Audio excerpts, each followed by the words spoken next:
काय नाव सर आपलं? माझं नाव गिरीश सुधाकरराव जोशी. गिरीश सुधाकरराव जोशी. कुठून आलात आपण? मूळचा शिंदेवाही, जिल्हा चंद्रपूर. चंद्रपूर होतो. चंद्रपूर जिल्हा. तुम्हाला काय व्याधी होती म्हणून आपल्याकडून तुम्ही अँटॉक्स डीएनटी घेतलं होतं? साधारणतः एक 4 वर्षापासून मला शुगरचा त्रास होता. शुगरसाठी. आणि त्याच्यानंतर इटफॉर्मिननी माझी ते शुगर कंट्रोल करायचे प्रयत्न सुरू झाले. म्हणजे गोळ्या डॉक्टरांनी चालू केल्या इटफॉर्मिन पासून.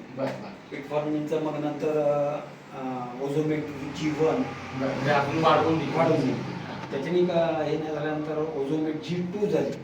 परत तिसरी गोळी वाढवली आणि ओझोमेट G2 सोबत ग्लिपॉन एक वेळ ऍडिशन परत होते. म्हणजे जवळजवळ 4 गोळ्या चालू होत्या. त्याच्या कंटिन्यू सुरू झाल्या त्या. मग आता ह्या गोळ्या खाऊन पण तुमची शुगर किती आता झाली होती? गोळ्या खाऊन देखील माझं त्यावेळेस 340 वगैरे असं जायचं. 350 पर्यंत तुमची शुगर जेवणानंतर होती. म्हणजे गोळ्या खाऊन पण शुगर इथपर्यंत पोहोचली होती जी कमी होत नव्हती. त्यानंतर मग तुम्ही आपल्याकडून अँटॉक्स डीएनटी संस्थेकडून घेतला. दोन्ही सुरू केले. आता हे डीएनटी चालू करून किती दिवस झाले? आता साधारणतः 2.5 महिने झाले. 2.5 महिने झालेले. आता 2.5 महिन्यापासून आपल्या समर सोशल फाउंडेशनचं अँटॉक्स डीएनए अँटॉक्स टी घेता. तर डीएनटी घेतल्यानंतर तुम्हाला आता काय वाटते? काय त्या रिपोर्ट मध्ये चेंजेस वगैरे झाले? खूपच छान. म्हणजे मी टोटली स्वतः समाधानी आहे. डॉक्टर साहेबांशी बोललो, डॉक्टर साहेबांनी दाखवलं ते.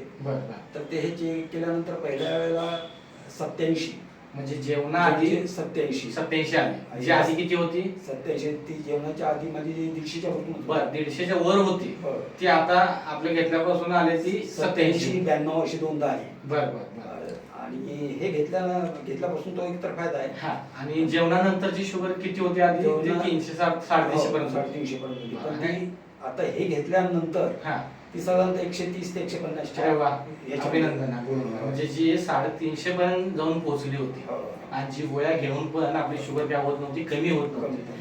पण आता आपण ह्या अँटॉक्स डीएनटीचा वापर करून जवळ 2.5 महिने झाले. आणि 2.5 महिन्यानंतर तुम्ही जो रिपोर्ट काढलेला आहात त्या रिपोर्ट मध्ये आपल्याला आता शुगर दिसते जेवणानंतर 130. जेवणानंतर 130 ते 130. म्हणजे जवळपास आपण नॉर्मल रेंज वरती आलेलं दिसतोय. मग हे रिपोर्ट तुम्ही डॉक्टरांना दाखवले का? हो, सरांशी बोललो मी. बोलले. मी स्वतः शुगर चेक केली. मग आता तुम्हाला ज्या 4 गोळ्या चालू होत्या त्यापैकी मग त्यांनी काय ते सजेशन केलं का? त्याच्यामध्ये पहिल्यांदा ना ओझोमेट G2 घेत होतो सकाळ संध्याकाळ 2 आणि त्याच्यासोबत एक ग्लिपॉन पण घेत होतो. तर ते सगळे कमी. ओझोमेट G2 जे आहे त्याच्यातली अर्धीच गोळी आहे सर. म्हणजे ज्या 4 गोळ्या चालू होत्या त्यातल्या जवळजवळ 3.5 गोळ्या कमी केल्या. आता फक्त अर्धी गोळी दिवसातून एकदा घ्यावी लागते होती. ती पण कमी केली त्यांनी. त्याच्यानंतर आता त्यांनी हे मेटफॉर्मिनची एक गोळी साधी ती फक्त एक गोळी आता फक्त चालू ठेवली.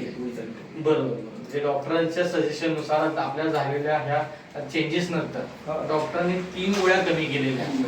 मग एकंदरीत तुम्ही आपल्या अँटॉक्स डीएनटी वापरताय तर ह्या आपल्या समर सोशल फाउंडेशनच्या मधुमेह अभियानासाठी तुम्ही समाधानी आहात का? 100% समाधानी. म्हणजे मला खरंच आनंद वाटला तेव्हा की ज्या गोष्टी होणार नाहीत असं सांगत होते पण ह्याच्यामध्ये आज 2 महिने 2.5 महिन्यातच तुम्हाला इतके मोठे बदल जाणवत आहे. तर ही व्हिडिओ आपण अनेक ग्रुपवरती अनेक लोकांपर्यंत पोहोचवली तर तुमची काही अडचण नाही. तर कारण आपल्यासारखे असे अनेक लोक याच्यामध्ये ग्रस्त आहेत. तर आपला जर याचा व्हिडिओ जर अनेक लोकांपर्यंत पोहोचला तर त्यांनाही त्याचा.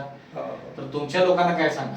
मी स्वतः बऱ्याच लोकांना याचं सजेशन देत आहे. हे घ्या. मी माझ्या भावांना पण दिलं आहे आणि आंध्रातले वगैरे काही माझे मित्र आहेत. अनेक लोकांना सजेस्ट करून त्यांना दिलेलं पण आहे. हो, स्वतःहून सांगितलं त्यांच्या आधी वगैरे. आणि खरंच समाधान आहे 100%. तर आपल्या समर्थ सोशल फाउंडेशन कडून तुम्हाला असेच निरोगी आणि फिट आयुष्य जागो हीच ईश्वराची प्रार्थना. नमस्कार. धन्यवाद.